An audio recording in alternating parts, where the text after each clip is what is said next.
All right, listen, these 3 things will supercharge your job search. I'm Coach Dre from Cut the Tech. I'm a career coach. And over the past 2 years, I've helped hundreds of students land jobs in new career fields. So as you can imagine, along the way, I've seen every hang up that they possibly could come across. And what I've learned is if you're having trouble landing interviews, you've probably neglected to implement at least one of these 3 principles. But have no fear. Today, I'm gonna show you how to overcome them and land the interviews the right way. Welcome to a new series called Bag the Bag. Let's get straight to the content. Don't play me, pay me. Cut the tech. All right, so imagine this. You just graduated. You've got the certificate. You got the skills. You've been applying to a whole bunch of different jobs, but you haven't been getting any kind of traction. Now you're starting to second guess yourself. Starting to think, hey man, does this work? And you're starting to even think about giving up. Like you kind of fall into this place where like you're hoping to get the job, but you're not sure of it anymore. Is that you? Well, let me break some bad news to you. If that's your mind frame and that's where you are, you're never going to land a job. Sorry, I can't sugarcoat it. But the good news is you don't have to stay there. On this Bag to Bag series, I'm gonna give you some tools to help you go from hoping to land a job to actually hunting down the results you want. And I'm not gonna teach you theory. I'm not gonna teach you something that's outward. I'm gonna teach you exactly what I've been teaching students to do that has been working. Need more proof? Go check out the series Paid Not Played, where the students come on and give their own testimony. So today, I'm gonna start you with 3 small things that can help you transform your entire process. And to make it easy for you to remember, all 3 of them gonna start with an E. All right. I feel like I'm doing the Sesame Street for success right now. The 3 E's that are gonna change your job search experience. Number 1, embrace your new identity. So Myron Golden has this concept that he talks about that's called be, do, have. And the concept basically says in order to have the results that you want, then you need to do a certain amount of activity, but not just do the activity, you need to be the person who could do this activity consistently so that you can have the results. The problem is with most of us, we think, well, if I want the results, all I gotta do is do the work. And if I'm not getting the results, well, then just work harder. But what I found is that the key is to spend more time working on the first part, be. So I'll give you an example. When I first started my fitness journey, like I decided I want 6-pack abs. Those are the results that I wanted. So in order for me to do that, I did some research and found out what are the things I need to do in order to get these results. And it was a simple mathematical formula. Eat at a caloric deficit, meaning less calories than what you need to survive, get high protein, and work out, move your body, burn off some calories. If you did that consistently, you should get 6-pack abs. And so I started doing that. I started doing the work. And here's what I found. I love working out, like lifting heavy things, moving things around, just moving my body, going on walks. Like I would consistently be in the gym for hours and I would be going on walks. I'd walk over 10,000 steps a day. And when I would look in the mirror, I would notice some changes. Like I would see my arms getting a little bit bigger, my shoulders getting a little more brolic, but I was not getting the results I wanted. Like the scale number wasn't going down. In fact, it was going up. And the 6-pack abs and the definition, that wasn't coming in. In fact, there was no definition anywhere coming in. And the reason why I wasn't getting results was because I wasn't doing the caloric deficit part. Why wasn't I doing the caloric deficit part? Because I love to eat. I'm a foodie. Like I love food. Like I identify as a fat boy. And because of that identity that I identify as a fat boy, I was neglecting to have the discipline of somebody who could have 6-pack abs. No matter how much work I did, no matter how much work I put in, because I didn't identify as somebody who was actually going to do that work, I was doing work, but I wasn't doing the work that needed to be done. Tracking? So what I had to do was I had to start with who I was. I had to come up with the idea, look, I am no longer going to be a fat boy. From now on, I'm going to think like a world-class athlete. As a world-class athlete, I have world-class discipline. So I started to track every single meal that I was having. I started to count my calories and I started to show restriction when it was time for me to stop eating. I put the fork down. No longer identifying as a foodie, but identifying as a fitness guy. And when I started to do that, along with the work, I started to get results. In the same way, I work with a ton of students who had the certificate. They've got the skills. They're out here putting in a whole lot of work to try to get the jobs and they're not getting it. Why? Because they have the whole equation backwards. See, they think once I have the job, I'll do the work, I'll be the person. Wrong. You have to be the person now so you can do the work that person does so you can have the results that person gets. Another example, my wife is a nurse. When she graduated nursing school, we went to the big celebration that they had, the big graduation. The family came out. Everybody was there to cheer her on for what she had just did. And even though the dean told us, hey, keep all the noise down until all the students get past and then yell for everybody at the end, y'all know we didn't do that. As soon as they called her name, we was yelling, yeah, you got it, you got it, you did it. It's what we do, right? Why are we celebrating her? Because that day, her identity changed in the marketplace. Whenever somebody asked her, hey, what do you do for a living? She said, I'm a nurse. And because she was equipped to do what nurses do, she had the training, she had the degree in hand, she confidently went out and found a job in the nursing field. Now imagine if after her graduation, she starts saying, I don't feel like a nurse. Like, I've got the degree, I've got the skills, I've put in the time, I've put in the work, but because I haven't actually landed a job yet, I think I'm going to still identify as a teacher. Because I haven't actually gotten paid to be a nurse yet, I really don't feel like I qualify. That'd be ridiculous, right? Well, as ridiculous as that sounds, that's how most graduates go into the job hunt. Certified, but not convinced. Let me be clear to you.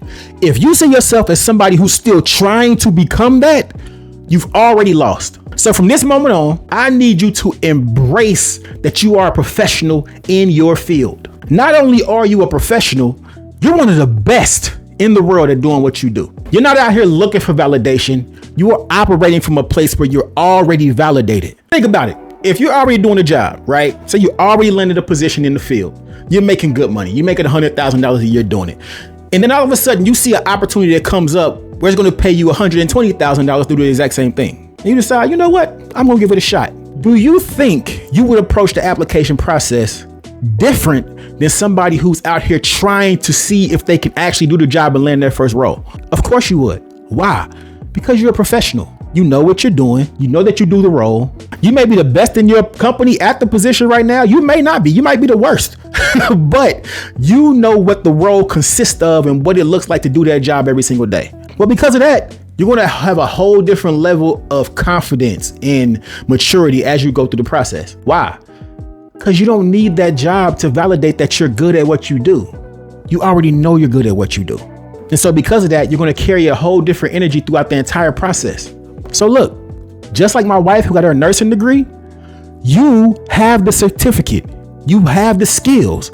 Embrace it. You are what you say you are on your resume. And once you embrace it, now we can move on to the second E, which is execution. Now, before we get to the second step, do me a favor. Do all those things that the YouTube algorithm likes, man. Like, comment, subscribe, share all this information, or don't. We don't care. You grown. Do what you want to do with your YouTube experience. But we would love if you show some support to Cut the Tech down below. All right, let's get to the second point, which is execute like an executive. So now that you got your certificate and you've embraced your new identity, I need you to own it like a boss. Like, you're not an employee who's begging for employment. You're a business owner who's looking for the right business partner. And as a business owner, I need you to understand this. Everything from now on is all about marketing and branding to get the attention of your prospective customers. Like, you're not selling a sob story, you're selling a product. And the product is you. You are the solution to someone's hiring problem. In fact, you're one of the best solutions to their hiring problem. Now it's time to sell it. Now, some of y'all heard that word sell and y'all said, whoa, I'm not a salesperson. Yes, you are. Everybody is a salesperson in one way or another. You in a relationship, you got a significant other. Guess what? You had to sell that person on the fact that you were the best to be picked. You're a parent. You got to sell your kids on the idea that they're going to do what you say do. If you're looking for a job, you are in competition with selling a product to somebody who's looking for a solution. And you have got to sell your product as the solution better than somebody else sells theirs. So now that's the case. You got to ask yourself this as a business owner. What is my target audience? Who do I want to sell my product to? Got a certain amount of money you want to make? You want to work fully remote? Or you willing to relocate? Like, who are you built to help? Is there a certain company, a certain mission, a particular sector in the field that you want to work in? What gets you going? This is what you call finding your ideal customer profile, or your ICP. All my salespeople know what I'm talking about. Every good business has an ideal customer profile. Now, once you know what that is, You won't go out here trying to sell your product to everybody. Like Nike's not out here trying to sell running shoes to basketball players. Like they identify which market and they market the product to that particular sector. You're not going to sell your skills to every single post that you see pop up online. You find the right companies and you lock in on them. Now, once you identify the companies you want to sell your product to, now you've got to identify who is the person within the company who's most likely to buy your product. Who will have the most say in whether or not you get an interview and get hired? It's the hiring manager, recruiters, like anybody who has the authority to purchase your product. This is what we call your buyer persona. Now, once you identify those and you have those people in your crosshairs, now it's time to move on to step 3, which is the final E. And number 3, entice and engage your customers. So let's talk about tactics, because once you know who your audience is, now you got to know how to engage them. Like, how do you do that? Well, first and foremost, remember the person you're reaching out to is an actual human being and they're trying to solve a problem. So you want to start with a couple of questions. What do they need? What's their pain points? What are they hoping that the person they hire can fix? That's what we call a hypothesis of need. So let's say we have Rhonda, the recruiter. If Rhonda's like most Americans, she don't even like her job. She's only doing it because she got kids to feed. She got bills to pay. She got things she has to do. So she goes to this job to make this money so she can take care of her life, right? So on Sunday night, when it's time to get ready to go to work on Monday morning, she gets that little anxiety up in her stomach that starts to feel like, oh my God, I got to go back to work again. The weekend is never long enough. Like, she doesn't want to go, but she has to. Now, Rhonda also has this thing built inside of her that all the rest of us have. It's called human nature. And human nature is to take the path of least resistance to get success. So Rhonda has this idea in her head of what would be the easiest day for her at work the next day. Like, if this happened, it makes my job so easy. It's so easy for me to feed my kids. Well, now that you know that, as the marketing arm of your business, your job is to find out what those things are, how you can fix them, and present them to her. So what are some things that she deals with? Well, she has to look at a bunch of resumes. Most of them have nothing to do with the job. She's looking on LinkedIn for the right fit. Like, her whole job is she has to find a needle in a haystack. So now that you know that, what you want to do is you want to reverse engineer everything about your marketing strategy and direct it as if you are trying to get Rhonda's attention. You want to speak to Rhonda, the mother, not the recruiter. You don't want to speak to the title. You want to talk to the person. I want to talk to Rhonda, the mother who wants to feed her kids and is looking for the easiest way to do it. So here are 5 different ways that you're going to separate yourself from everybody else. Number 1, you need a resume that speaks to the role. Most people have a resume that they give no matter what job it is they're applying to. Whether they want to be a plumber, electrician, or want to be in sales, they got the exact same resume. We're not going to do that. You're going to have your resume tailor fit for the role. So if somebody's coming along and they're looking for something that's not what you do, it's going to be evident from your resume that that is not what you do. But if they are looking for your particular expertise, it will scream, this person is a professional at this particular thing. You want to be targeted like a sniper. Number 2, once you have your professional resume, you want to make sure that resume speaks to the actual company and what they're looking for. So you want to read their site, understand their values, like show them that you're not there by accident, that your resume was tailor fit for their particular company. Number 3, LinkedIn like a professional. LinkedIn is a social media site for professionals. So let's just use social media as an example. Instagram. If I'm a fitness guy, I got a fitness business, and you come and visit my fitness page on Instagram, you should see things that have to do with fitness, workouts, meal preps, all those good things you're looking for in fitness. Now, my mom, God bless her soul, she got a phone that takes pictures, and when she figured out she could be on Instagram, guess what? She just posts the most random of pictures. There's no rhyme, there's no reasons, just whatever's in her head, she's going to post that because that's what makes her feel good. That's great. But both of us are on the same platform, but we're using it differently. One of us is using it as a consumer. The other one is using it as a brand. Most people use LinkedIn like my mom uses Instagram. No rhyme, no reason. It's just all over the place. You want to dial in your LinkedIn to tell the story of how you are a person with a specific skill set. You look like you're plug and play no matter what. You are ready to go. Make it easy for the recruiter to see that this is what they're looking for. Step 4, easy apply or not. We don't easy apply. Don't just shotgun your resume. Like, actually go to the company website if you need to. Find the job there and apply there. Why? Just because you're trying to separate yourself from everybody else. Now, sometimes the company website doesn't have the job description there. That's totally fine. In that case, do it wherever you can do it. Get in where you fit in. But if you can take an extra step to separate yourself from everybody else, you do that. 5, you gotta have an outreach game that's strong. Like, you can't just leave it up to chance. You gotta go and find the right people. Again, remember, Rhonda's thinking, if the needle just found me, I'd be good. So you gotta be able to find Rhonda, connect with her on LinkedIn, send her a message on LinkedIn, right? Send her a cold email. If you can find her phone number, call her, send her a Loom message. Like, whatever you gotta do to get attention. Like, you're not just trying to be seen, you're trying to get noticed and set apart from everybody else. Now, if you do those 5 things, you're gonna separate yourself from everybody else. So let's just do the math. Let's say 1,000 people applied for Rhonda's job. Out of those 1,000, how many have a resume that's specific to the role? Let's be generous and say 20%, 200 of them. Out of those 200, how many took that resume and specifically made it for Rhonda's company? Let's be generous and say 50%, 100 of them. Out of those 100, how many of them have a LinkedIn presence that says, no, I'm really like that. I'm ready to get busy. Like, this is what I do. Not I'm aspiring to be, or I'm trying to be, or I'm trying to make a career pivot. Like, no, this is what I do. I'm really one of them.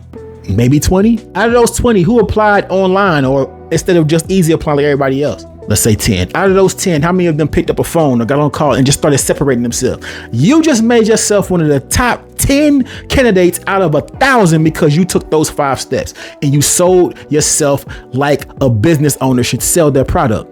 It's really simple. So like, look, man, you're not aspiring anymore. You're not trying to be hired. Like, you're a CEO of a company and you're looking for a business partner. So act like it. Operate from a place of already being validated instead of trying to seek validation from these companies. Like, be the boss, do the work, get the results. Now, in the next episode, I'm gonna teach you how to build your brand and how to present yourself in a way where recruiters look at you like, this is who I'm looking for. Now, if you're watching this, you're thinking, yo, Coach Dre, man, I need help with putting this together. Well, hit the link below. I got a link down there for a 30-minute consultation. I can talk to you, see what's going on, and point you in the right directions. Like, rather you need personal coaching to land the next role, or you're just getting started and you need to develop the skills. Like, I got something for you. You can start with the free course at Course Careers. No experience, no degree, just a roadmap to help you get to be successful where you want to go. Or if you're already certified and you're ready to move on, you can join my coaching program where I help you go from certified to landing the job that you're looking to get. In the meantime, in between time, meet me in the comment section, man. Leave your comments. I really do engage. Like, we got a community here at Cut the Tech where we're all about helping people grow, helping people expand, and helping people get to where you want to go. If you're ready to go out here and get to this bag, you want to go bag to bag, well, then let's get the help that you need so that you can go out here and you can tell these companies our Cut the Tech motto, which is, don't play me, pay me, cut the tech. You heard? Don't play me, pay me. Cut the Tech. Thank you for checking out the Cut the Tech channel. If you like what you saw, please like, comment, subscribe, all that good stuff. And if you have any questions, please leave them in the chat. I personally try to reply to each and every one of them. Now, if you want more information on how you can make a career pivot in 3 easy steps, please check us out at cutthetechworldwide.com. Get more information there. Lastly, check out this video right here that YouTube thinks that you would enjoy. And until the next time that we meet, remember to Cut the Tech motto. Don't play me, pay me. Cut the tech. You heard?